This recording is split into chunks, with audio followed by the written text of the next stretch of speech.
हज़रत मिर्ज़ा ग़ुलाम अहमद कादियानी अलैहिस्सलाम संस्थापक अहमदिया मुस्लिम जमात वर्णना करुछंती।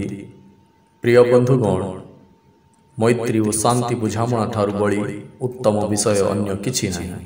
आस यही संधि जरिया एक होइजिबा ओ गोटिए जाति रे सम्मिलित हेबा। आपण माने देखुछंती जे सत्य को अवमानना करी बुझामणा को प्रत्याख्यान करिबा द्वारा आम मानक मध्य केते विभेद सृष्टि होइछि ओ देश को ताहा केते मात्रा रे क्षति पहुंचाउछि। आस यहा मध्य परीक्षणीय जे जणे अन्यर सत्य को ग्रहण करिबारे केते कल्याण रहिछि। आपोस मिलामिशा आम जीवन को केते समृद्धिशाली करी गढ़ी तोलिबो। शांति और मैत्री यहा ही उत्कृष्ट पंथा।